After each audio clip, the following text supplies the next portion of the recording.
เข้าไปเล่าเรื่องทางสถานีวิทยุกับคุณเกียร่า Cuéntaselo a la radio de Keira. Opowiedz to w Radio Keira. Ven a decírselo a la radio de Keira. Komm, erzähl es in Keras podcast. Vai a dirlo alla radio di Keira. Mene ja sano se Keiran radios. قول اللي عندك على راديو كيرا. Say it on Kira's podcast. Bonjour Reda Sedere, bonjour Hamid Bechakron et bienvenue chez vous.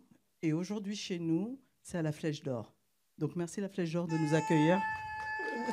Oula. Donc c'est le premier épisode en enregistrement avec public. Et le public est nombreux, alors qu'il a plu, qu'il n'a pas fait beau, mais ils se sont déplacés pour vous. C'est pas de l'amour ça ? Ah oui. Merci beaucoup. Merci d'être venu. Alors je vais commencer avec Reda. Wow. Reda, je vous ai découvert il y a quelques mois. C'est pas long.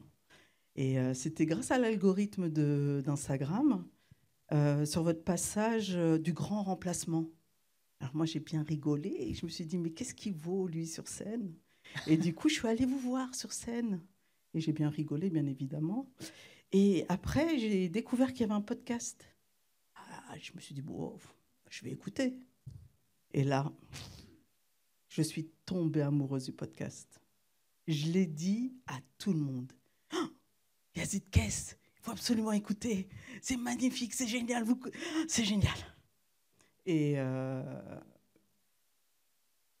en vous écoutant, je me suis dit, ça vaudrait pas le coup de les inviter. Parce que comme j'ai écouté tous les épisodes, moi, maintenant, je vous connais. Vous me connaissez pas. Mais moi, je vous connais. Amine. Comme j'ai découvert le podcast, j'ai découvert Amine. Et Amine, qu'est-ce qu'il fait, Amine ? En ce moment, il est au chômage. Mais on va pas parler de ça.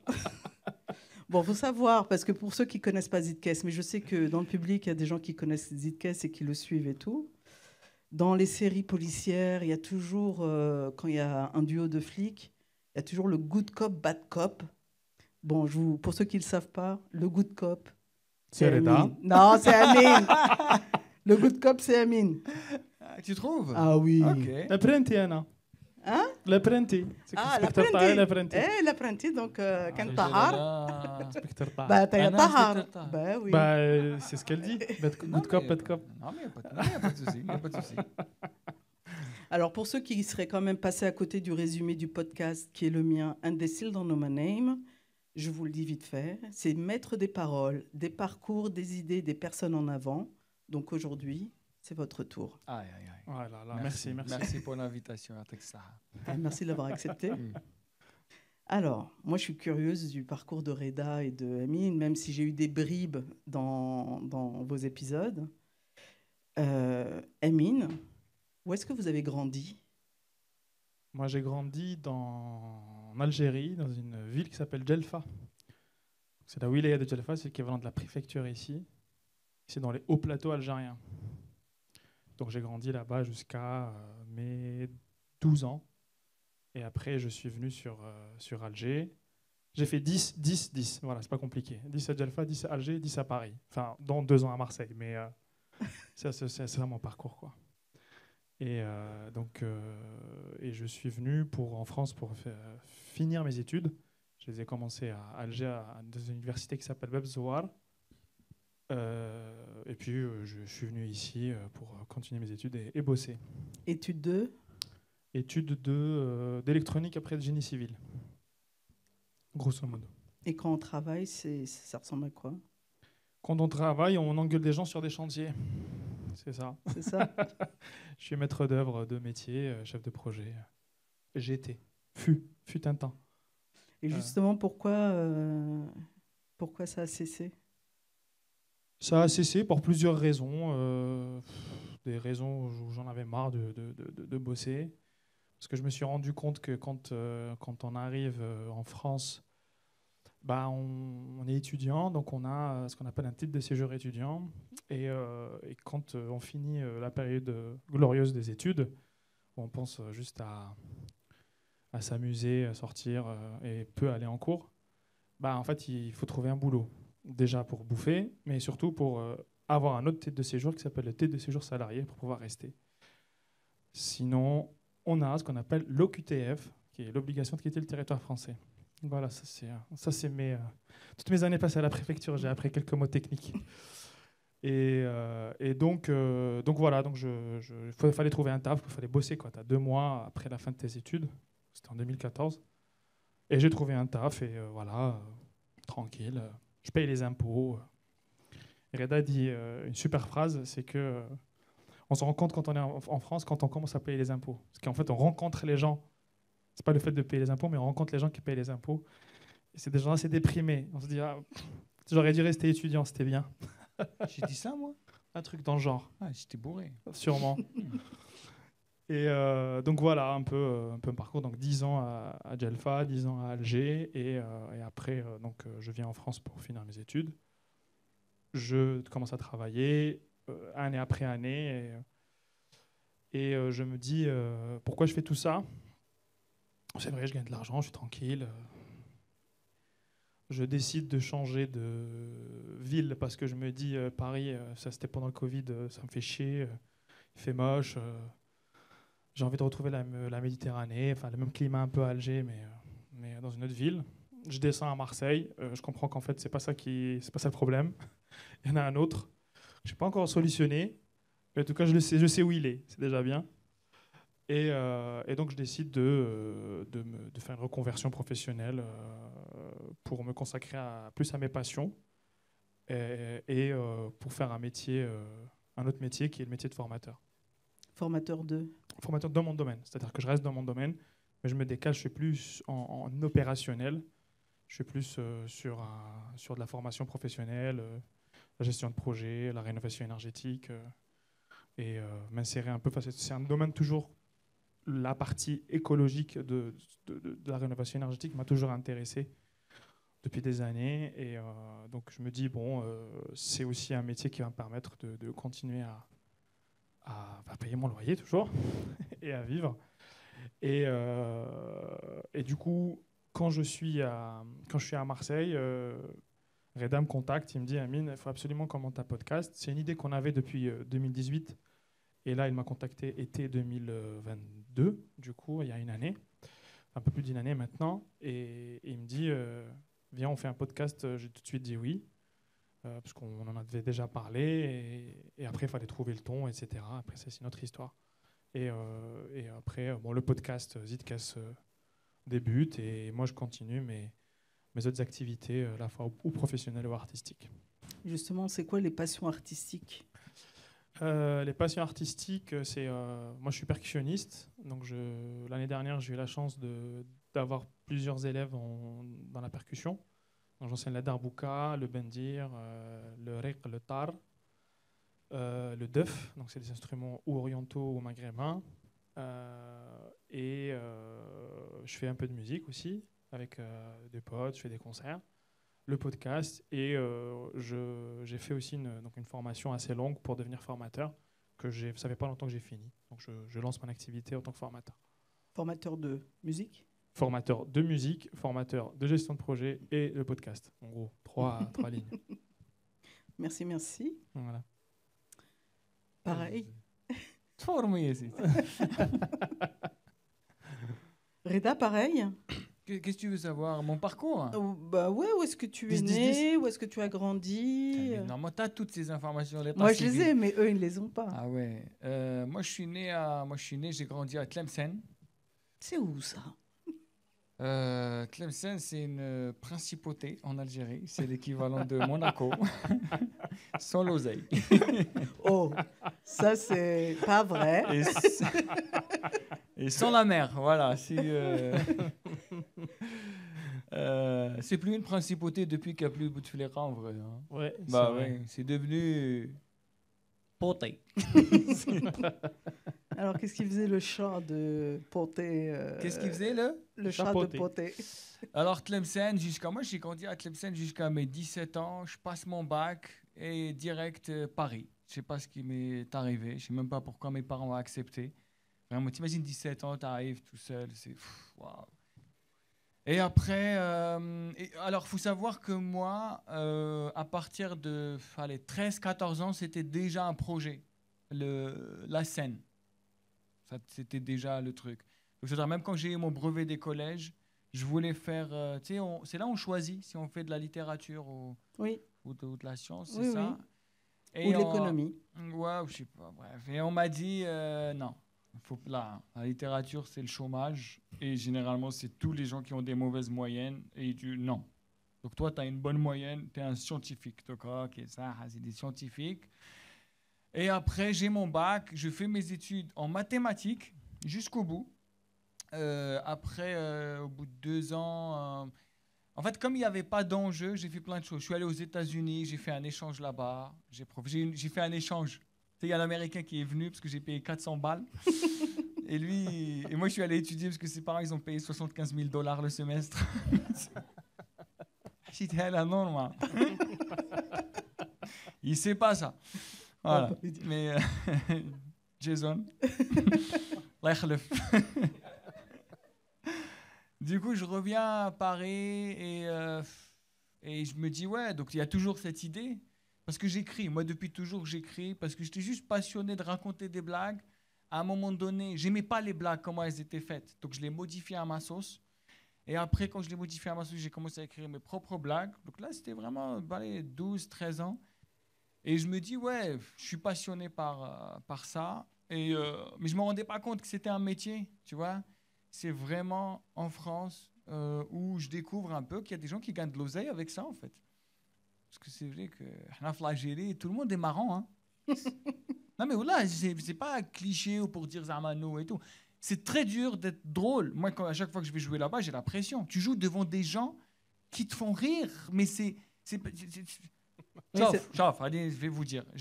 Moi, il y a un café qui s'appelle Les Blouses Blanches, juste là, Faubourg Saint-Antoine. Je vais souvent. C'est tenu par des Kbaïl. Je vais tout le temps là-bas. Et regarde, hein, c'est une discussion normale. Je parle avec le serveur, il me dit, je ne vais pas bien en ce moment. Je dors plus, je réfléchis beaucoup. Je dis, va voir un psy. Il me dit, non.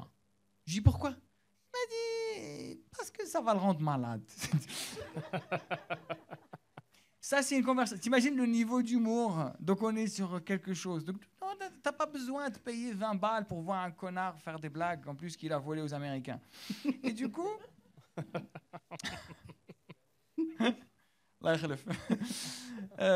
Jason. Et du coup, je me suis dit, ouais, il faut que je fasse ça. Donc, j'ai fini mes études. Et en fait, dès que j'ai fini mes études, j'ai commencé à monter sur scène. Je me suis rendu compte de la difficulté du milieu, en fait, parce que bon, ça reste précaire, le milieu du spectacle. Donc, j'ai travaillé pendant 5 ans pour gagner un peu de thunes, pour mettre un peu de côté. C'était quoi le métier? Moi, j'ai fait des études de mathématiques et j'ai travaillé comme consultant dans la cryptographie. Donc, ça veut dire mon taf, à un moment donné, c'était de craquer des cartes bancaires, par exemple, pour améliorer la sécurité, bien évidemment. Bien sûr. Voilà. J'ai travaillé dans le secteur bancaire, en tout cas dans tout ce qui est sécurité, des choses comme ça. Donc ta paye était... je gagnais très bien ma vie, alhamdoulilah. Bien. Ah oui, j'étais bien. Ouais, je faisais 3000 nets par mois. Je m'en bats les couilles, moi je le dis. Voilà, je me suis pas encore intégré à la France de ce point de vue-là. C'est bien. Je dis mon salaire.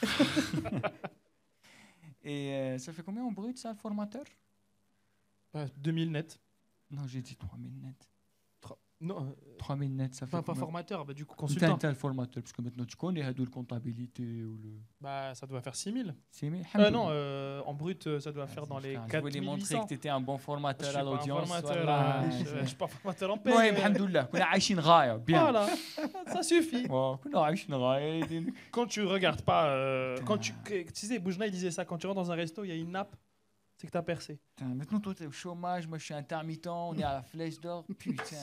C'est la galère, frère. Vas-y, c'est pas grave. Oh là là. Moi, je m'habille chez Decathlon.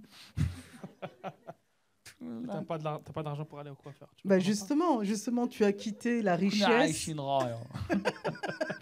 Non, j'ai quitté, mais c'était le projet. Ça faisait pas mal de temps. Dès que j'ai senti que j'avais, je pouvais complètement... J'avais un bon réseau déjà pour vendre mon spectacle. Et j'avais aussi assez de thunes aussi pour le produire au début. J'ai tout quitté. Et j'ai lancé mon spectacle. C'était début 2019. Donc je peux te dire qu'en termes de timing, c'était pas ouf. Parce que imagine, t'es bien 1 an plus tard, Covid. Ouais, doute. Mais tu te méprises. Je me suis regardé dans le miroir. Je me suis dit, ah, madre. 3000 €, ya. Mais bon, écoute, la vie a fait qu'on a tenu. Et du coup, donc, franchement, dès que les salles ont réouvert, en fait, franchement, je te dis la vérité, il y a eu le Covid, j'ai tout jeté, j'ai jeté quasiment tout ce que je faisais, j'ai beaucoup écrit, et dès la sortie de Covid, il y avait une nouvelle énergie. En tout cas, moi, je le ressentais en moi. Ça s'est lancé très rapidement. Là, je viens de sortir de 2 festivals d'Avignon, grosse tournée. Là, il y a encore des dates à venir. On a lancé le podcast. Donc, franchement, là, ça se passe super bien. Disons que le plan est en train de suivre son cours, et franchement, je suis très, très, très, très content parce que c'était... Ouais, il faut avoir beaucoup de courage. Voilà. Je ne sais pas s'il y a des gens là qui veulent tout quitter pour faire le projet initial. Il faut juste avoir beaucoup de courage. Déjà, s'asseoir sur un gros salaire, c'est déjà un bon début. Et aussi, tu sais, la liberté, c'est jamais facile. Voilà. Tu me dis, ça te fait chier que je raconte ça. Absolument pas. Voilà, on ne sait jamais. mais je vous jure, j'étais tellement dans la... Comment la Boétie, c'était quoi? je crois. Non, lui, il n'a pas fait littérature, lui. Ah, c'est quoi? La Boétie, c'était quoi? La liberté. La servitude volontaire. Yatek saha ya madame. La public. Qadi en plus. Oh, Iman Qadi. Libraire.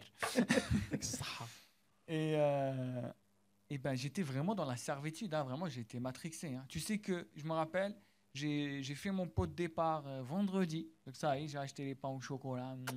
Moi, il y a Kaudo. Je te jure. Là, on peut dire Kaudo sur ton podcast. Oui, non, mais c'est qui, quand ils vont écouter, ils vont dire... Ah, je connais. Quand ils vont écouter... Qui? Ben, ceux du pot de départ. Ah, même eux, they didn't still know your name. Voilà. T'inquiète pas. Je te jure que avec le lundi, je me lève lundi matin. C'est le premier lundi de ma vie. Je suis un artiste. Ça y est, on est dans le plan. C'est bon, j'ai pris l'autoroute. Ça y est. J'ai fait mon petit café. J'ai mis un peu de sucre. J'étais en train de touiller mon café. Wallahi al-adim, j'étais tellement heureux. Sma', pour que vous ne fassiez pas la même erreur. J'étais tellement heureux que j'ai culpabilisé. Wallah, j'ai culpabilisé. J'ai mis du temps à arrêter de culpabiliser, tu vois. D'être heureux ou... Ouais, d'être heureux, d'être libre, de faire ce que tu veux, d'avoir réussi un projet, tu vois. En plus, on en a parlé dans le podcast. On a tout raté. Koulish. Toujours, tu as vu, on a parlé. Si vous avez écouté le podcast, le syndrome de la barre, tu sais. Ah, voilà. J'adore ce syndrome. Tu veux qu'on l'explique? J'adore. Vous avez besoin qu'on vous l'explique ou pas? Oui. L'expression bara khermbit. Barra khermbit, ça veut dire la barre pour les autres qui n'ont pas encore été remplacés. Ça veut dire la barre mieux que le but. Alors, on est dans un contexte de foot. Et voilà. C'est la barre des cages du gardien. Ouais, on a toujours grandi avec c'est mieux de toucher les poteaux que de marquer un but. Parce que c'est beaucoup plus difficile de toucher le poteau. C'est beaucoup plus spectaculaire. Il y a plus de surface sur le but que sur le poteau. Mais quand tu touches le poteau, tu marques pas de but. Oui. Tu rates. Mais du coup, la culture du ratage, c'est un délire. Tu vois, t'as vu Bora, ouh, pa. Tu vois, but. But. Et du coup, il y avait plein de choses en moi, dans ma tête, de waouh. Même ma mère, tu sais, quand je lui disais que j'étais heureux, elle me dit, c'est pas un travail. Mais non, mais c'est pas possible. Je suis pas un cancer. C'est pas ce que c'est. Tu chercheras. Donc c'était quelque chose auquel j'étais pas prêt. J'étais pas prêt. Mes deux parents, c'est deux petits fonctionnaires. Toute leur vie, c'est la sécurité. Sécurité, ولدي c'est la sécurité. الشهرية ولدي الشهرية. Ça, les fiches de paie ولدي الشهرية. Les impôts, déclarer la retraite ولدي la retraite. عندك sécurité, soit عندك la mutuelle عندك دي دنيا دي jamais où. J'ai même pas de mutuelle aujourd'hui. Wallah. Alhamdoulilah. Est-ce que pour ta mère, t'es barra là ou pas? Oui, pour ma mère, ouais. Je me suis envoyé avec elle au téléphone juste avant de venir. Elle dit, je suis un coiffeur. Tu sais, je lui dis, t'es comme la France. Tu mets ton nez dans ce qui ne te concerne pas. Tu sais, la barbe, la baya, comment tu t'habillais, comment truc, nanani. Je dis, pourquoi tu étais comme ça? Je lui dis, moi, je t'ai quitté pour que... Oh. Elle m'a dit, avec la France, ils ont eu un avertissement de l'ONU. Parce qu'apparemment, même Tia, bientôt, va t'envoyer un avertissement. Ah là là, mais c'est dit. Après, elle m'a dit, arrête de parler de moi. Je veux les droits d'auteur. Hein, je parle de toi. Donc voilà. Donc non, franchement, je suis très, très, très content. Ouais. Il y a encore un truc un peu bizarre. Je mens pas. Vraiment, c'est bizarre. Je sais pas si tu te rends compte. J'ai plus l'impression de travailler. C'est que du plaisir, tu vois. Imagine quand tu as 13 ans, tu as un projet en tête et tu es dedans. T'imagines? Ah ouais, non, mais c'est... Wow. Je vous le souhaite à tous, wallah. Vraiment, ceux qui ne sont pas encore, wallah, Inch'Allah. Mais en même temps, c'est pas évident. Qu'est-ce qui n'est pas évident? Bah justement, tout est surprenant. Oui. Elle est en train de dire que tu es en train de romancer. Wallah, wallah, le good cop a parlé. Wallah, ما فهمت شو ترجم زعما elle est en train de romancer زعما جاي تقول لك oui mais en fait هي الرومانس dans sa tête. Sensationnalisme. Non, wallah, c'est évident. Je pense juste que c'est une... Je sais pas comment... Après, écoute, les Canaries, j'ai grandi dans un milieu, les parents fonctionnaires, la sécurité et tout. Donc, ça veut dire que je n'étais pas préparé à ça. Il n'y a pas d'artistes dans la famille. Il n'y a pas de... Je ne sais même pas s'il y a des gens qui aiment ce qu'ils font dans la famille. Wallah. Et que des médecins dépressifs. Faites des choses. Wallah. Elle a pris comment, la maman, le petit changement de métier? Au début, au début c'est bizarre. En plus, tu sais, ma maman, comment te dire, c'est le genre de maman, elle te le dit, on s'en fout du regard des autres. Mais en vrai. Voilà, apparemment on a la même. Voilà. Je pense que je vais te résumer en une phrase. Ma mère, je pense pas que c'est ce que je fais qui a fait chier. Ce qui a fait chier, c'est qu'elle sait pas quoi répondre quand on lui dit ton fils il travaille toi. Il fait quoi? Il fait quoi dans la vie? Il fait quoi dans la vie? Tu vois, elle me dit je préfère dire chômeur. Au moins ils savent que tu cherches du travail. صاحبي شومر. Voilà. قال لها جارنا طبيب. جارنا طبيب صاحبي شومر. Ouais, non, au début, oui, mais je pense que c'est bon, elle commence à trouver les mots, elle commence à accepter. Et je pense que elle aussi, en fait, on a eu beaucoup de discussions. Ma mère, elle a beaucoup travaillé dans sa vie, énormément de travail, vraiment. Et pour elle, le travail, c'est pas le plaisir, c'est la fatigue, c'est l'arthrose, c'est la tendinite, c'est le mal. Il faut. Si tu travailles pas avec le sourire, c'est comme ça.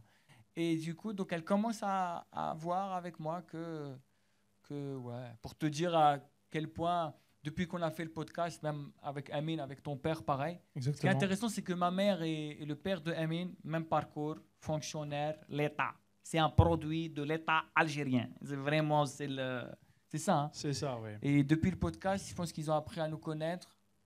On a appris à les connaître. Oui, ils se révèlent beaucoup plus. Ils commencent à écrire. Ils commencent à écrire, ils commencent à parler, nous sortir des trucs de dingue qu'ils ont Ils vécu. commencent à écrire. Moi, ma mère, elle m'a déjà envoyé 2 manuscrits que je dois lire, là. On est éditeur. Non, mais voilà, mais c'est là, je suis en train de me poser des questions. Je me dis peut-être qu'elle était faite pour ça. Et peut-être ça vient de là. Tu vois, elle m'envoie des manuscrits. Et je dis, tu me dis parce que pourquoi j'écris? Et peut-être ça vient de là. Je ne suis que l'expression de tes frustrations. Et tu savais qu'elle écrivait? Non, je l'ai découvert là. Après, 30 ans, 31 ans. Non, mort de la ménopause. Non, t'as. Oui, mais... On a gagné ménopause, ça. Wallah. On a supposé, gars. Supposé. Amine, toi, comment l'a pris ton père, justement, le changement de... Moi, mes parents, ils sont plutôt confiants. Juste que j'ai un air confiant. J'ai le masque, tu vois. Mais ils se disent, non, il a l'air sûr de lui. Tu vois. Il est sage, c'est le dernier. Tu vois. Chat coiffeur. Chat coiffeur, voilà, قبل ما نجي podcast. Non, ils l'ont très bien pris parce que bon, après, ce que j'ai pas encore fait le voltige qu'a fait Reda. Je reste quand même connecté au monde professionnel et tout, socio-professionnel. Est-ce que tu connaissais cette expression? Non. Non, tu l'as apprise. Non, du coup, non, ils l'ont bien pris. Par contre, ce qui est intéressant, ce qui s'est passé avec le podcast, c'est le podcast Zidkes qu'on a monté avec Reda. C'est qu'en fait, c'est le ton, en fait. C'est le fait de parler comme dans la vraie vie. C'est tout. C'est-à-dire qu'il n'y a pas d'interview, il n'y a pas de ligne éditoriale. Il y a pas, voilà, on invite des gens, on discute et forcément, à un moment ou à un autre, on parle d'Algérie. Parce qu'on accueille principalement des gens qui sont ou algériens ou concernés par l'Algérie. Même si on ne l'évoque pas au début, systématiquement on y revient. Pourtant, avec Reda, des fois même on s'oblige à dire on ne va pas en parler. Et quand même on en parle. Et je pense qu'ils se sont reconnus et tout. Ils se sont dit, ah ouais, c'est ce qu'ils ressentent quand ils partent là-bas, etc. Parce qu'ils sont toujours vivants en Algérie, ils vivent toujours en Algérie, pardon.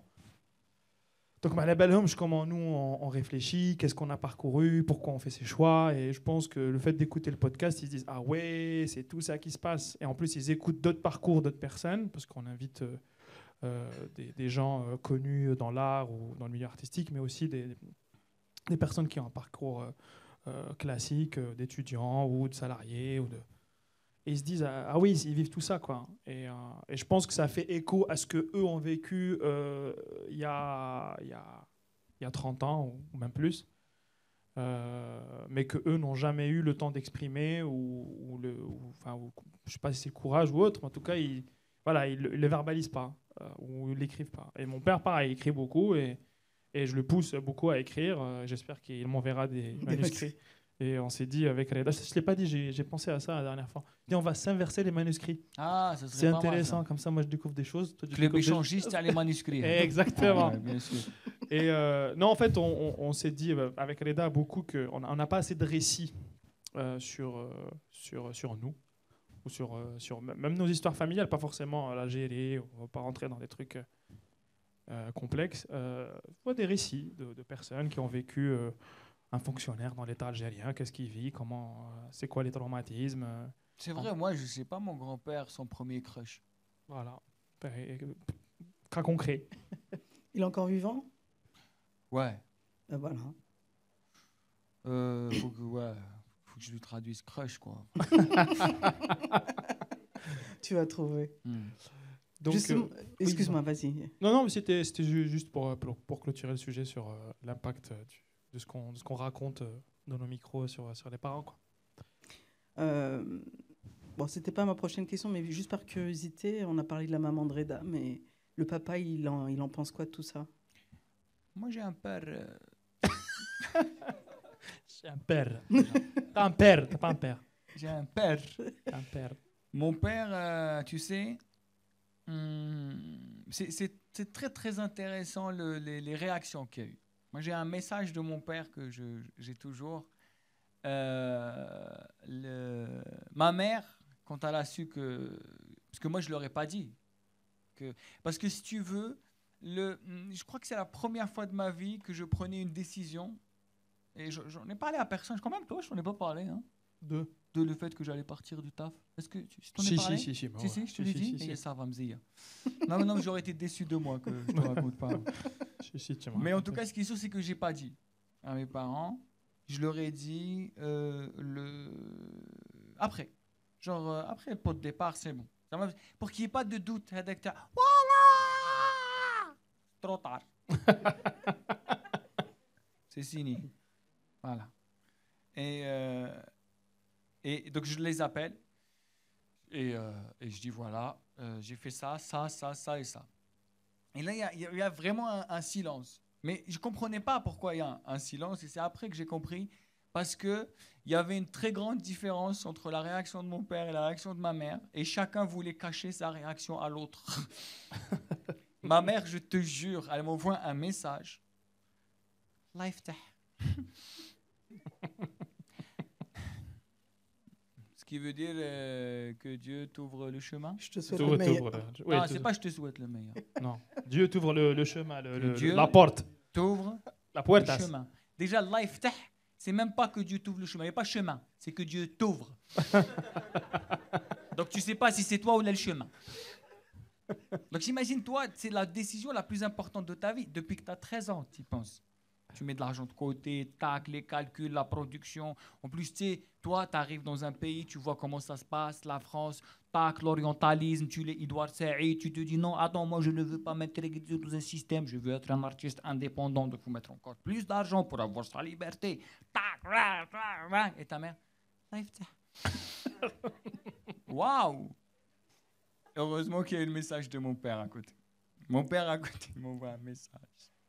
Il me dit, écoute, quelle que soit la décision que tu as prise, mon père, il parle pas beaucoup. Vraiment, il parle. Mon père, depuis l'assassinat de Boudiaf, il n'a pas parlé. Vraiment. Mon père, il est... Je sais pas comment... C'est bon. Il s'est dit, on a tué le président en direct. Ça sert à rien de parler. Ça y est. Mon père, je te jure que tu lui demandes quelque chose depuis tout jeune. Papa, tu penses que ça est possible? Tu sais, depuis Internet, il te regarde sur Google. Ben, Google, je te jure. Vraiment. Et là, il m'envoie un message. Il me dit, quelle que soit la décision que tu as prise, sache que je te soutiens. Toi, je l'ai appris par cœur. La vie est trop courte pour profiter des bonnes choses.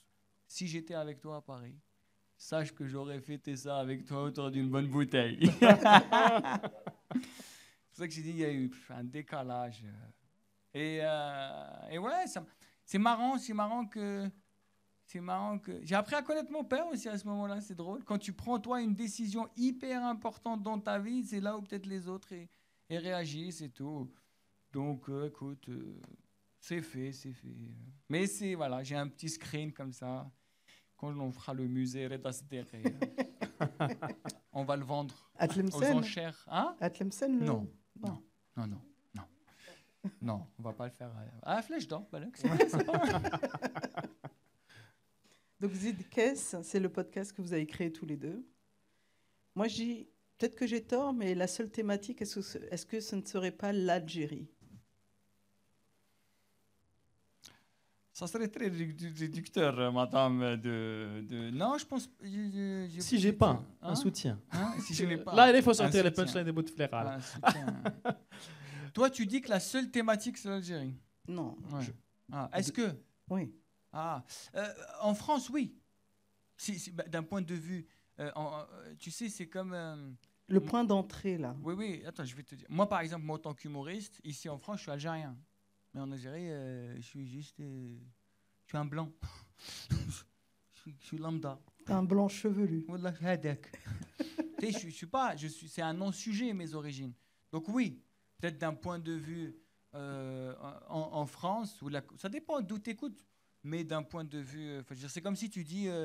je sais pas moi, il y a quoi comme podcast je sais pas moi, Les couilles sur la table. Ouais. Est-ce que Les couilles sur la table est un podcast français? Mais non. Mais par contre, en Algérie, si. Donc tu vois, je pense que ça dépend. En tout cas, c'est ma réponse. T'en as une autre, Balek?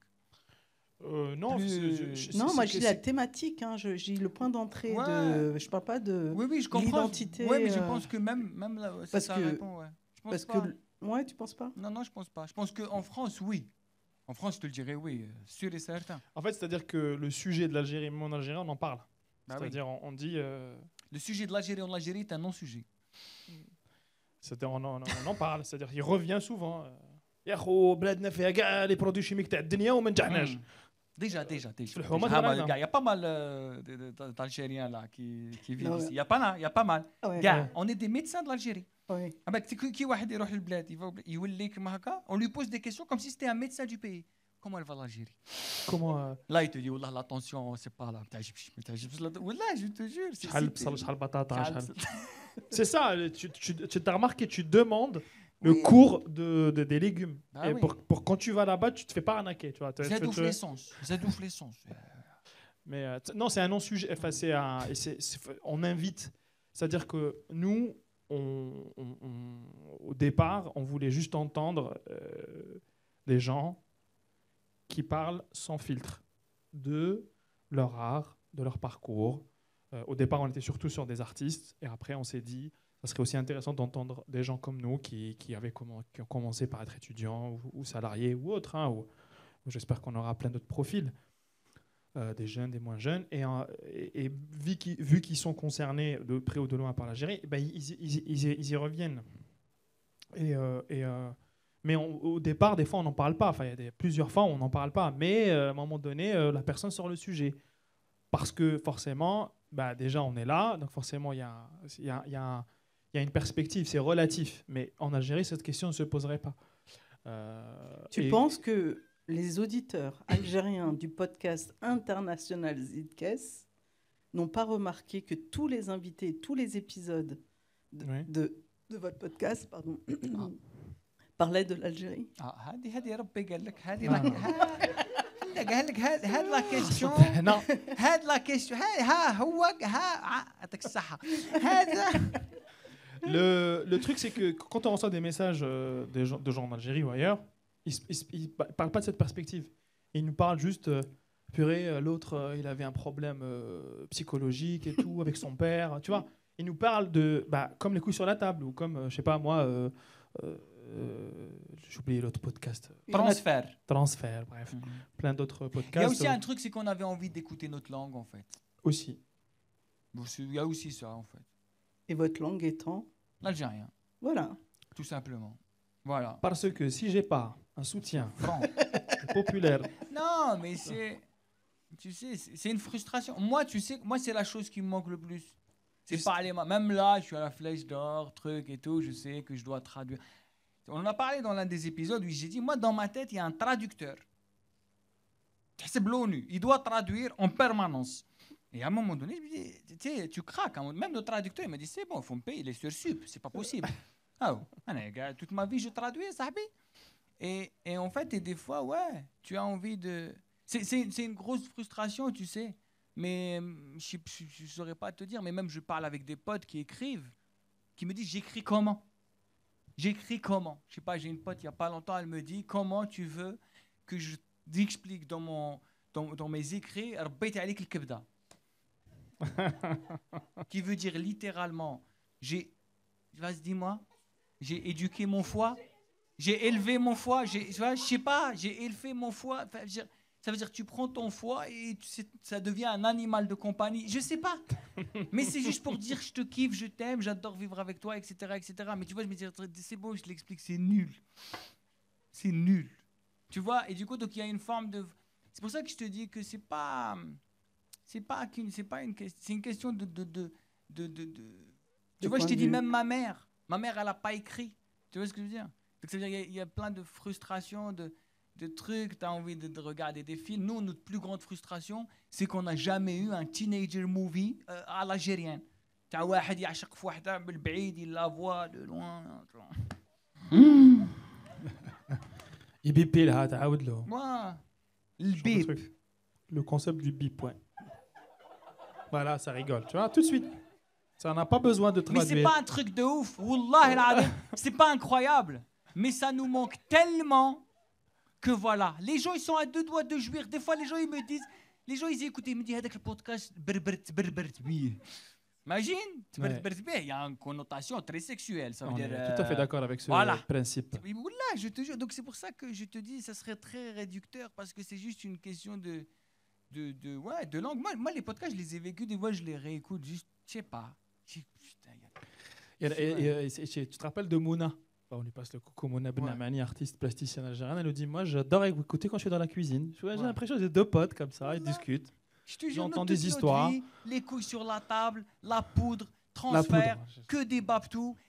On aime bien, mais il manque un truc, clairement. Et en fait, on s'est dit, mais pourquoi on ne le fait pas? T'as vu comment on en parle avec beaucoup de passion? Tu sais quoi, à un moment donné, on s'est dit, même si c'est de la merde, on s'en fout.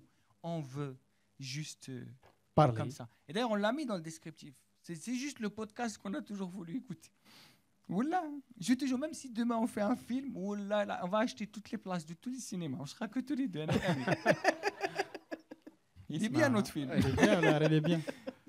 C'est un manque, c'est une frustration. Voilà, tu te rends pas compte. En tout cas, moi, je l'ai. Et quand on fait des blagues, tu reçois les rires des gens, tu sens, il y a une énergie, il y a un truc. Mais ouais, c'est ça. On voulait écouter le podcast qui fonctionne en nous, si on veut. Ouais. Il y a d'autres podcasts qui ne fonctionnent pas à nous. Tu vois, genre, je sais pas, on va parler d'un bon moment, par exemple, avec Ken Kojandi. Il y a des épisodes qu'on adore. Je sais pas, avec Alexandre Astier, moi j'adore Alexandre Astier, j'écoute, ça me parle artistiquement et tout. Mais des fois, ils font des blagues. Moi, je suis à l'ouest. Hein. Je me dis, ok, j'essaye. Enfin, quand je fais un peu de chantier et que lui, c'est un peu un franchouillard, Alexandre Astier, j'arrive à comprendre, tu vois. Ah oui, il a dit ça. Le troquet. Ah ok, le troquet, ça veut dire que c'est un bistrot. Croquet, maintenant je troqué. Tu vois, croquet, tu sais que quand tu commandes un croquet, il faut un café au lait pour le croquet et un café au lait pour toi. Parce que le croquet, il absorbe. Va expliquer ce concept physique en essayant de traduire. Tu sais, j'ai fait une vidéo où je parle de soft power algérien pour notre langue. Non, mais c'est un vrai projet. Ça commence dès ce soir. Mais ça a déjà commencé. Non, mais voilà, je te jure, mais parce que, tu sais, genre, moi je suis tellement jaloux des Américains. Les Américains, tu sais, quand ils voyagent, ils parlent anglais direct. Moi, j'aimerais bien être en Grèce, comme un Américain. C'est à moi comme Roya. Ok, alimentation maintenant.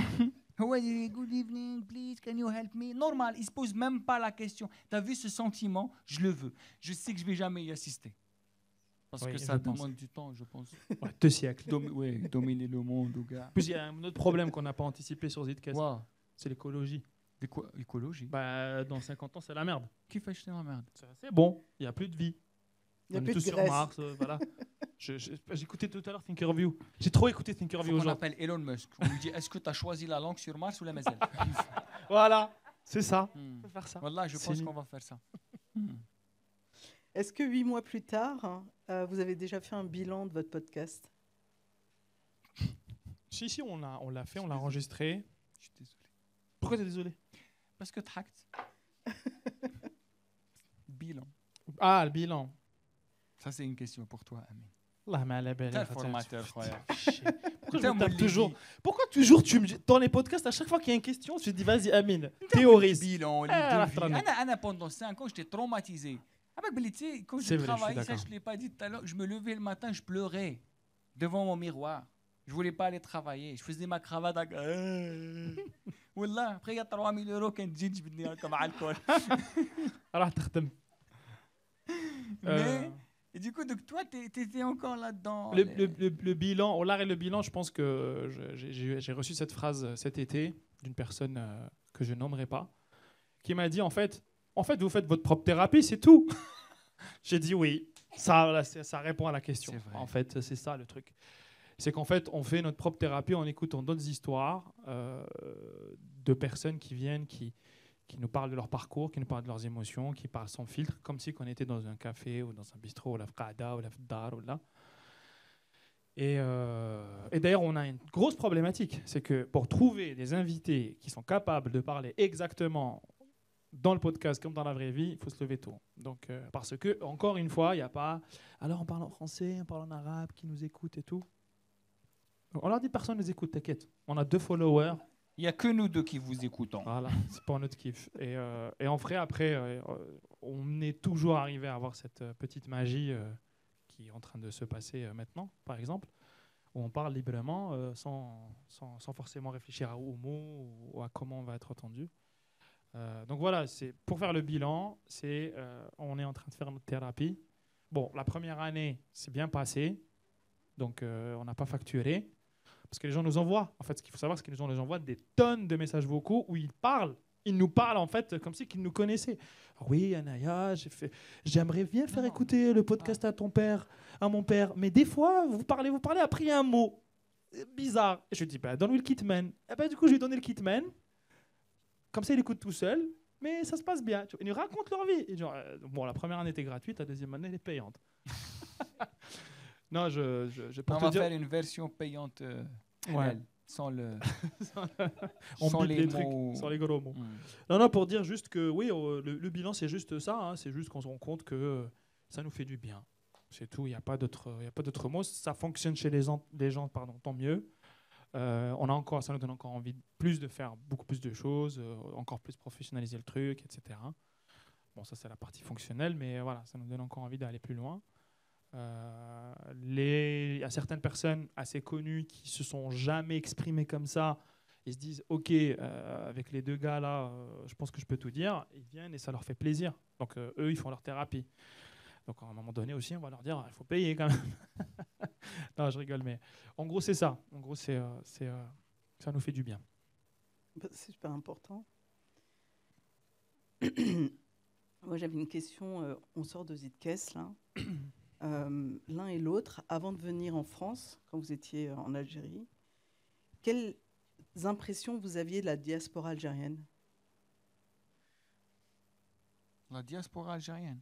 Des Algériens de France. Ah, genre toi, quoi. Moi et plein de moi. Qu'est-ce que c'est quoi ça, on n'avait pas une bonne image, frère, faut dire la vérité. Bah oui, il faut dire la vérité. On va pas mentir. Hein. Après, le truc, c'est qu'il y a... Enfin, on va dire... Non, on va parler, il n'y a pas de souci. Moi, c'était TF1, la France. D'accord? Non, mais elle a dit la diaspora algérienne. Mais j'avais pas... moi, pour la diaspora, c'est des gens qui... Quand ils jouent au Saïf, ils jouent au Baharo. Eh ben, des belles cannes, moi, je suis dans le même parc que toi. Ah, il n'y avait pas les immigrés dans votre part? Non. Eux, ils voulaient même pas de... Non, il n'y avait que les militaires, là. Waouh! Wow, il était... Oh là là! Waouh! Et avec l'armée, frère. Ah ouais, waouh! Bah ouais. Ah ouais, tu vois qu'on n'est pas du tout de la même classe sociale. Là, on voit que waouh! Oui, mais par contre, oui, j'entends parler de ça, ouais. J'entends Jaouna, Les immigrés. Jaouznagra. Les immigrés. Là-bas chez nous. Moi, je sais pas. Moi, j'avais pas d'idée. J'entends ce que disaient les adultes. C'est vrai qu'ils n'étaient pas gentils avec vous. Hein. Bon, Reda, toi, visiblement, tu les as croisés. Ouais. Hein? La famille, non, il n'y avait pas beaucoup de famille. C'était beaucoup plus, tu vas à la plage, quoi. Tu les croises. Bah, en fait, je vais essayer de te répondre avec mon regard de gamin. Bah, bien sûr. Et d'ailleurs, ce qui est marrant, c'est que j'en parlais là tout à l'heure avec un pote. Et je lui dis, c'est drôle parce que quand la diaspora algérienne venait en Algérie, ben en fait, on avait l'impression qu'elle était super riche. Oh, on voyait les voitures. Moi, quand je suis venu en France en 2008, je me suis rendu compte que... allez, comment vous nous avez menti. Voilà. Et j'en parlais avec lui parce qu'il me racontait comment son père, il s'endettait avant de les emmener au bled. Juste pour montrer la réussite. Parce qu'il y a une forme de fierté. Tu peux pas dire j'ai échoué. Je sais pas pourquoi tu peux pas dire alors que tu peux. Et du coup, donc, je t'avoue que de loin, tu vois juste des gens qui viennent, qui ont beaucoup de thunes et qui viennent claquer leur argent et qui critiquent tout ce que nous sommes. Là-bas, chez nous, c'est pas comme ça. Moi, quand je suis arrivé en 2008, je me suis rendu compte que c'est pas du tout chez vous. Hein. Voilà. Ils nous ont menti. Oui, c'est chez vous. Hein? Je viens de Paris. Moi, j'ai des gens là. Ils m'ont hébergé au début. Ils m'ont dit on habite à Paris. Je savais pas qu'on est sous bois, c'était Paris. C'est vrai que ça, c'était une grande découverte, ouais. Et après, tu arrives et tu rencontres des gens et tu apprends. En fait, c'est ça qui est incroyable. C'est franchement, et ça rejoint un peu ce qu'on est en train de faire aussi, c'est juste d'assumer les choses, tu sais, de les dire. C'est pas grave, en fait, d'échouer. C'est pas grave de se rater. Et c'est pas très grave tu sais, tu tentes ta chance ailleurs et Lara, soit ça marche, soit ça marche pas. Et moi, j'ai ressenti cette honte un peu. Tu sais, quand j'ai tout quitté, il y a eu le Covid. J'avais honte. Et franchement, j'ai mis du temps à me dire waouh. Mais ça aussi, tu vois, c'est un truc qu'on est. Tu vois, c'est pour ça que quand tu as dit est-ce que ça parle de l'Algérie, je t'ai dit ça serait réducteur. Mais si tu me dis est-ce que, par exemple, ça parle du fait d'être en paix avec qui on est, d'être en paix avec l'échec. On en parle dans d'ailleurs, le truc de Barra au but, on appelle ça la poésie de l'échec. Parce qu'il y a quelque chose, c'est vraiment accepter le fait d'échouer, c'est pas très grave en fait. C'est pas grave, c'est comme ça, c'est la vie, on tente. Tu vois, les mecs, ils ont monté au bout de 40 startups, ça marche. Donc c'est un truc, ouais,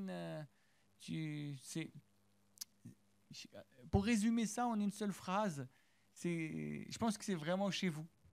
La diaspora algérienne, c'est vraiment chez elle. Parce que bon, maintenant j'en fais partie aussi. Parce que j'ai appris à la connaître mieux ici. Donc j'ai découvert les gens, leur vie, comment ils sont, on a discuté. J'ai compris pourquoi c'était très très difficile. La pression.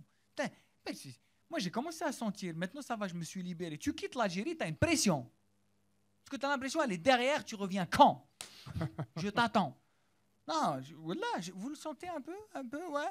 Tu vois, tu sais que j'ai un pote, il m'a dit, moi, je veux rentrer en Algérie. Il faut que je fasse un truc là-bas. Je lui dis, pourquoi? Il m'a dit, il faut que je fasse un truc pour mon pays. On en parle souvent. Bah, Moi, je le suis dernier allé aux épisode qu'on a États-Unis. enregistré. J'ai pas rencontré un Français qui m'a dit, il faut que je rentre au bled. Hein. Mon pays a besoin de moi. Tu vois, il y a un truc. La goutte d'or, ça me manque. Ouais. Et du coup, donc il y a une forme de, tu sais, t'es redevable. Et du coup, j'ai compris pourquoi la diaspora se comportait comme ça, parce qu'il y avait une sorte de redevabilité que j'ai sentie aussi. Et on essaye de se détacher petit à petit, Inch'Allah, à travers la thérapie. Zid Kassia. Thérapie, zid Kassia. Comment on dit thérapie par arabe? Putain. Rahim, c'est comment des thérapies? On a un pote expert. Là, même mon traducteur, il m'a dit, Khoya, je suis désolé. العلاج النفساني. علاج نفسي. النفساني. Ok, moyen. Donc bon, finalement, maintenant, on est avec vous. On est dans la... On a fait marmita wahda. Voilà. On s'est tous mélangés. Wallah, je te jure. Juste une dernière question pour Reda. Ouais. C'était comment Avignon? Oh, c'était dur. Hein. Il était là, le traducteur? Traducteur, il y a un soir, il s'est bourré la gueule. Le lendemain, il était en gueule de bois. Il est khoya, Lyon, je suis pas là. Du coup, c'était, tu sais, j'ai fait Avignon 3 ans avant ça. Et donc, j'avais que des gens qui me suivaient sur un peu les réseaux sociaux et tout. Et pour la première fois, il y a eu un petit buzz autour de mon spectacle, mais plus dans le public avignonnais. Public, gouer, entre 50, 60 ans. Et j'ai découvert un autre public. Je ne sais même pas pourquoi ils sont venus me voir, je ne vais pas te mentir. Et en plus, c'était une semaine après l'assassinat de Naël. Wallah el-Atim, hein. C'était pas facile. Hein. Mais je vous jure, c'était... Waouh. Je sais pas comment te dire. Je me suis rendu compte de l'étendue de la politique et de la morale en France. Tu sais, avec l'Algérie, tu sais, l'humour, il y a un truc de, tu sais, en tout cas moi je le vis comme ça. Je sais pas toi, l'humour est au-dessus de la morale. Si la blague elle est marrante, elle est marrante. Allez, ça passe. Mais allez, c'est pas grave. Même Rabbethak. Tu vois. Mais ici, je me suis rendu compte en France, waouh, genre tendu quoi. C'était dur. Hein. C'était dur, mais tu sais qu'à un moment donné, ça a duré quelques temps et je me suis dit, mais en fait, ils ont payé. Et c'est moi, j'ai le micro.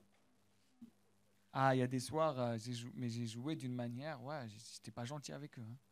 Voilà. Mais après, les gens, ils kiffent. Je sais pas pourquoi. Ah, c'est incroyable. Il y avait une poésie de l'échec. Une poésie de l'échec. Vous nous avez mis face à qui nous sommes. Il y avait un truc. Waouh. Je ne sais pas pourquoi ils adorent ça. Je pense que ils n'ont pas assez souffert. Du coup, donc ils trouvent... Il n'y a pas... Tu prends les gens qui ont vécu la colonisation, l'esclavage, le truc. Il n'y a pas de sadomasochisme. Fouette-moi. C'est un truc, tu souffres, toute ta vie, tu te bats. Tu vois, le gouer, non. On vous a pas assez colonisé. Là, je pense, je sais pas, le frère, peut-être il faudrait organiser je sais pas, je vais dire des conneries. Je sais que c'est filmé. Est-ce que tu peux nous donner 2-3 exemples de ce que tu as pu dire de sympathique? Je sais pas, un soir, je faisais une vanne. Et je dis, justement, parce qu'il y avait l'actu était autour des flics.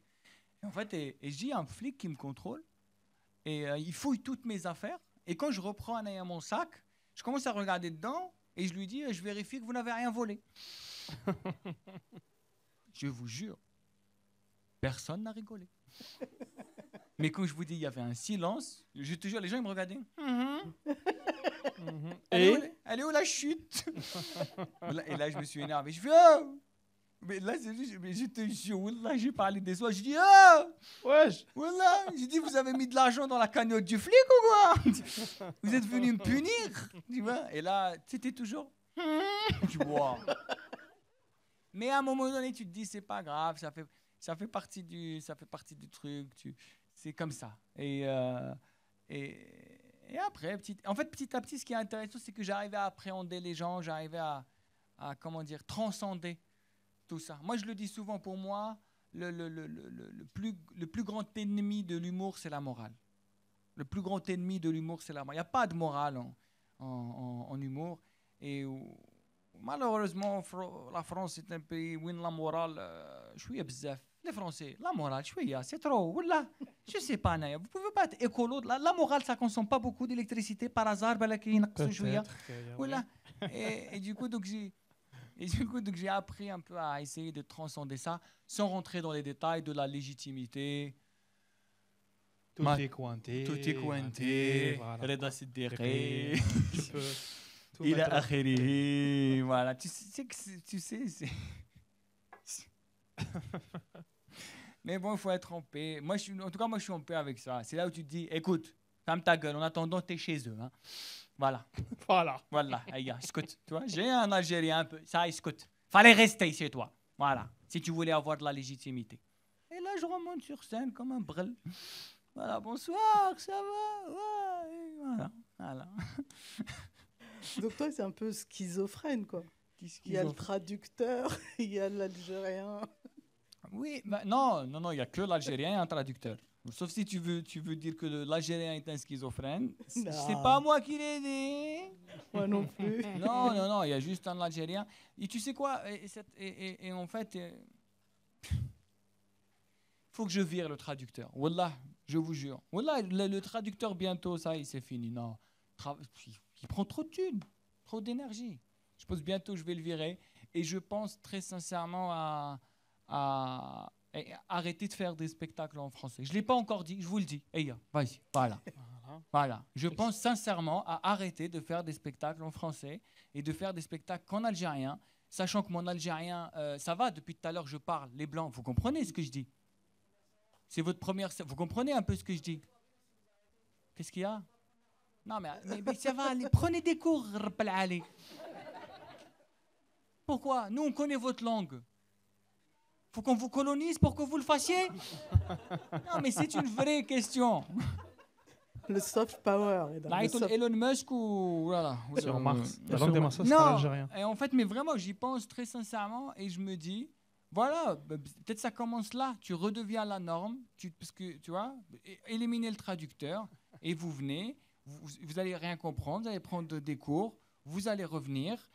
Tu vois ce que je veux dire? Après, voilà, comme je l'ai dit, vous allez venir, je vais vous interdire... on peut faire un business ensemble, en fait, je suis en train de réfléchir. Ouais, comment? Tu formes? Bah oui, c'est une nouvelle forme d'art. Tu viens d'y réfléchir, frère. Non, mais j'y pense très sincèrement. Là. Je vous l'ai dit, ça fait un moment que j'y pense. Même toi, je te l'ai dit. Dis-moi que je te l'ai dit, sinon je serais déçu. Ça fait un an que tu parles, tu veux envie de parler, tu me dis. Ouais. Même si tu me l'as pas dit, je l'aurais compris. C'est vrai. T'es voir. Formateur. Vas-y. On va pas s'arrêter avec. Reda, tu as quelques amis, je suppose. Pourquoi tu as choisi Amine? Wow, ça, c'est une question de... Frère. Putain, c'est chaud là, vraiment. Wallah, il faut que je réponde de la manière la plus sincère possible, quitte à défoncer tous les autres. Tu veux que je te dise pourquoi j'ai choisi Amine? Oui, je veux. Parce que c'était le seul. Non, je vais les défoncer bien comme il faut. Je vais les défoncer bien comme il faut. Parce que c'est mon seul pote qui n'est pas complexé. Exactement. Waouh, ça a fait un peu. Wallah el-adim. Tu sais quoi? Quand j'ai parlé de podcast à certains gens, ils m'ont dit ça sera en algérien. Des Algériens qui me demandent ou les Gouiri, ils vont faire comment pour comprendre? Je fais eux, ils pensent à nous quand ils font les tuches.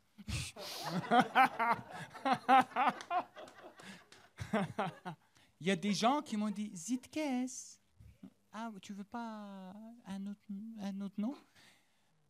Et en fait, mais avant ça, avant, j'ai regardé autour de moi, j'ai vu que c'est tu sais, c'est wallah, c'est wallah el-adim. Vous le connaissez pas bien, il est très pudique. Mais wallah el-adim, et je pense que moi ça je l'ai appris de lui, hein. C'est ça qui est intéressant. C'est que c'est vraiment quelque chose que j'ai appris de lui. Lui, toujours, il m'a dit, mais pourquoi les gens ils mettent musique algérienne? Mais musique! Pourquoi tu es obligé de... Mais musique! Et c'est pour ça que toi, quand tu as dit, est-ce qu'une porte d'entrée, c'est l'Algérie? C'est une porte! Bab, ça, c'est une porte. Soit tu rentres, toi, qawed. Tu vois ce que je veux dire? Et voilà, je te jure. Et ça, c'était... Je me suis dit, waouh! Bon, tous les autres, là, vous me regardez, là, haram. Vous êtes tous des putains de complexés. Je te jure. Wallah, tous, on s'est mis d'accord. On a dit, on ne demande jamais la nationalité française. Ils l'ont tous demandé, Oulad la haram. Moi, j'ai encore un titre de séjour. Parce que je suis resté fidèle. Toi aussi, tu l'as demandé, le halou. Mais... Moi, je l'ai demandé. Mais c'était avant nos projets. C'est pas grave, on va organiser ta déchéance. Mais... Moi, je te dis que le dossier a failli repartir au ministère de l'Intérieur parce que je ne me suis pas présenté pour l'hymne. Et ouais. J'étais en retrait pendant Andalousie. Il y a des priorités. Ouais. Voilà, je te jure. Donc voilà. Ça va? Je vais être la réponse? Magnifique. Aïe, aïe, aïe. Je trouve que c'est pas la vraie, mais c'est pas. C'est pas la vraie? Wallah, je te jure, c'est la vraie. J'y ai jamais pensé. Maintenant, tu m'as posé la question. Là, c'était. En fait, le truc, c'est que le projet du podcast, c'était en 2018. On en parlait. On ne savait pas pourquoi on voulait faire un podcast. On écoutait tellement de podcasts, on s'est dit, putain, c'est génial ce truc, les gens ils parlent et tout. Et moi, le truc qui nous lie beaucoup, Reda, c'est l'art en général. Et moi, je voyais ça sous ce prisme-là. En fait, c'est-à-dire que Houa Kan Ando un chemin, moi j'avais un chemin, une idée pour le. Et on s'est retrouvés, on s'est rencontrés sur un point de convergence. Où donc je voulais parler de musique, d'art, écouter les artistes, me raconter leur histoire, pourquoi ils ont fait ça, pourquoi il a pensé à ce style, pourquoi il a pensé à cette fusion, pourquoi. Et lui, il voulait juste raconter des histoires simples. Et en fait, je lui dis, mais en fait, c'est la même chose. Il faut arrêter de... C'est grâce à Reda que j'ai compris qu'il fallait arrêter de théoriser l'art. L'art n'a pas de théorie. Il y a des histoires de l'art, il y a l'indexation, il y a un marché de l'art, tout ce qu'on veut. Mais à la base, c'est notre vie quotidienne. Il y a de la poésie partout. Et cette poésie très simple, je pense que Reda, là, elle est simpliste, mais c'est elle qui touche les gens. Ça sert à rien de dire, oui, alors moi je pense que le spectacle de Reda Sediki, il a une certaine dimension. Ah ouais! Voilà. Tout le monde rigole. Un mot. Moi j'ai parlé 10 mots. Voilà, efficacité. Donc en plus ça fait gagner de l'énergie, donc on est bien. Donc voilà, en gros c'est ça. Il y a eu enfin, on est potes avant, etc. Et quand on commence à parler du podcast, à chaque fois ça revenait. Et je pense qu'à un moment donné, on en a eu marre. Voilà, on s'est dit, wallah, je paye pas le psy, j'achète du matériel. Ça coûte combien? Fais le calcul, ouais, sur une année, on le rentabilise le psy. Bien, on fait notre. Et oui, je pense que c'est cette. On cherchait cette liberté de parole, de discussion. Reda, il n'y a qu'à voir son spectacle, on comprend tout de suite qu'il ne prend pas de pincettes. Il faut parler, il faut rentrer dans les sujets. Et on a eu finalement, on s'est rendu compte que notre inspiration, on en a parlé dans Zidkes, dans le podcast, mais on en reparle un peu. Il y a eu 2 personnes qui nous ont influencés. Dans le ton, dans la manière de parler, on s'en fout. C'est Kateb Yassine, il a fait un enregistrement avec Hadj Mohamed Lanqa qui date de 64. Où il parlait, genre, Chabé, enfin, zéro éditorial, zéro question, il discutait les gens. Ah, zéro filtre. Il y avait zéro filtre anti-pop. Anti-pop. Sinon... Et le deuxième, c'était Mlanouk. Mlanouk, qui est un youtubeur, podcasteur algérien, mais qui animait la caméra, il était à Londres. Il parlait pas forcément d'exil, il parlait de sujets simples. Genre, aussi. Voilà, il parlait de pourquoi Mihabash. Une fois, j'étais avec une fille à la maison et j'ai mon pote, voilà, des discussions quand nous on discutait entre nous et on s'est dit, waouh, c'est génial. Et c'est un peu ça qui nous a aussi influencé dans le ton, etc. et qui a fait aussi notre rencontre. Voilà. Et toi, quand il t'appelle pour te dire tu es le co-host, on n'a pas forcément réfléchi au host, co-host. En fait, les rôles se sont. Non, quand il t'a appelé en disant que tu seras avec lui. Non, il m'a dit viens, on fait un truc. Viens, on fait. Il n'y a pas eu de. C'est pas un mode. On a réfléchi. Alors, on va écrire la ligne éditoriale. Est-ce qu'on parle en algérien ou en français? Est-ce qu'on fait 3 épisodes? Est-ce qu'on fait. Non. Il y a eu. Sha'al micro. Ouais, je crois, ça va, je suis là. Ouais, je dois te Marseille, et ça a commencé. On a fait des pilotes. Après, on a trouvé les choses se sont agencées parce qu'avant, il y avait une relation amicale, forcément. Mais les choses se sont agencées assez naturellement. Chacun a trouvé sa place. Good cop, bad cop, comme tu as dit tout à l'heure, etc. Et puis, on a commencé et ça nous a fait du bien. Et j'espère qu'on va continuer encore à très longtemps. Inch'Allah. Parce qu'il y a 45 millions d'Algériens à interviewer. Et à guérir. À Voilà. guérir. Je voudrais vous remercier tous les deux. Merci à toi pour Merci l'invitation. infiniment. Khaira. Khaira, avec le H. Khaira. Dans notre épisode, tu mets le H. Khaira. Je peux Merci. le prénom Khaira. Ça va. Ça va. Khaira. Khaira. C'est juste parce que I know your name. D'ailleurs, même pour l'intimité, Khairour. Khairoura. Khairour. Je voudrais vous remercier tous les deux pour votre franchise, pour les détails. Et je voudrais inviter sur scène Imen Kadi, si elle veut bien nous rejoindre. Imen. C'est pareil, Imen. Elle s'est dit, moi, je m'en fous. Elle est dehors, peut-être. Ouais. Ok. Le temps qu'elle arrive. Wow, elle n'est pas là. Ça va, ça n'a pas été trop dur? Non, Non. tranquille. Franchement, Vous aviez un peu peur d'être interviewé ou pas? non. Je sais pas. Non, on n'a pas. C'était pas une peur. C'est le ton, en fait. On avait peur du ton, surtout. Et quand Ton. Mon ton ou votre ton? Qu'on trouve un point de convergence dans le Point temps. de temps. Le temps. Imen. Imen. Du coup, je lui laisse le micro. Je veux bien que tu lui laisses le Vas-y. micro, mais reste là, Emin et Reda Vas-y. aussi. Vas-y. Comme ça, si jamais on a besoin que... Merci, Imen, de nous rejoindre. Merci. Donc, il faut savoir que Imen Kadi est une chanteuse, qu'elle a été reçue chez vous 2 fois, à l'épisode 7 et à la Garda numéro 2, il me semble, avec Rafik Kasmer. Et son histoire est passionnante. Je vous invite vraiment tous à l'écouter, c'est pour ceux qui ne l'ont pas écouté. Elle a une voix fabuleuse et je pense que quand il y a des gens qui t'ont dit qu'ils se sont endormis avec le podcast, je pense que c'était l'épisode avec Imen. J'ai pas osé le dire là, t'as tout dit. Ah, mais bon. Ouais, mais là, il y a des gens, ils vont le faire, wesh. Et bien justement, Là, je l'ai vu, lui, ça se voit, il va rentrer, il va mettre l'épisode. c'est tout ce qu'on vous souhaite. C'est Amine qui vous a invité, Imen. Oui, c'est ça. Ouais. Il a dit qu'il faut absolument l'inviter. Oui. Elle chante super bien, son groupe est super. Est-ce que vous pouvez nous raconter un peu l'histoire de Ciara, le groupe de Imen? Ciara, c'est un projet qui a 1 an et demi, 2 ans, même pas 2 ans, je dirais. D'où c'est parti, je ne saurais pas par où commencer, je vais sûrement en dire trop, mais bon, je ne veux pas m'accaparer, mais c'est mon initiative. C'est des musiciens que je connaissais déjà parce que j'avais déjà eu un groupe de musique avec mes frères, en fait, parce que la musique, c'est quelque chose de très familial. Voilà, on a baigné dedans. Donc, il y a eu cette aventure-là avec mes frères qui a duré 5-6 ans. Et puis, ça a pris fin, comme plein de projets. Voilà, on avait fait un peu le tour. Et du coup, et puis ça me correspondait un peu moins, même si ça a été une très bonne école, parce que c'était en fait un peu trop classique pour moi. Donc, il faut savoir que moi, je suis née ici, mes frères aussi, mais on a beaucoup baigné dans la musique algérienne. Et du coup, on reprenait un petit peu ce patrimoine musical.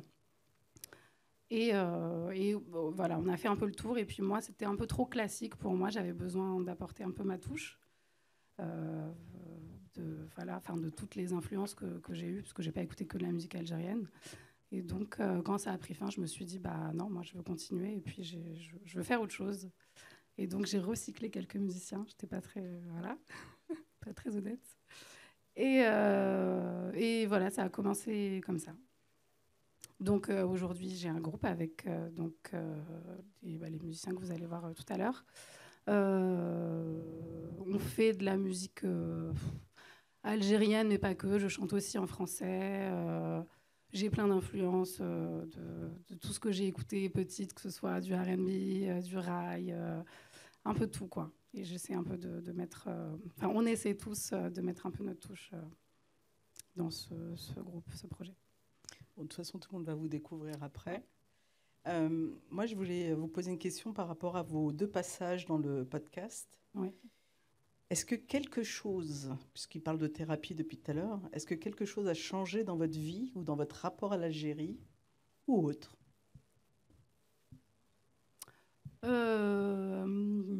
Alors, c'était formidable, hein, mais j'irai peut-être pas jusque-là. Après, ça m'a permis quand même... ils m'ont fait accoucher de certaines choses, donc c'était quand même intéressant. Bon, c'est des choses auxquelles j'avais déjà réfléchi auparavant. Non, je ne suis pas changée, mais ça m'a aidé peut-être un peu à conceptualiser mon projet, dans le sens où c'est vrai que, comme l'a très bien dit Amine, ça m'a permis un peu de me réapproprier en fait, tout ce que j'avais un peu grossièrement ingurgité comme musique depuis mon enfance, et de le retraduire dans un projet qui me ressemble, parce qu'en fait, ça parle de moi, c'est pas que de la musique, évidemment. Donc oui, de ce point de vue-là, ouais, ça m'a apporté un peu de conceptualisation, peut-être. C'est déjà pas mal. Ouais. Merci. Mais merci à toi. Écoute, fais-nous rêver. Avec plaisir. Avec plaisir. C'est parti. Merci beaucoup. Merci à tout le monde. Kom, erzähl es auf Keras Podcast. Pode dizer lá na rádio da Keira. Adore Radio Kera Abudisa. Keira'nın radyosunda söyle. Demal wax ko ci rajo Keira. Radyo Keira da Kaseybuke. Opowiedz to w Radio Keira.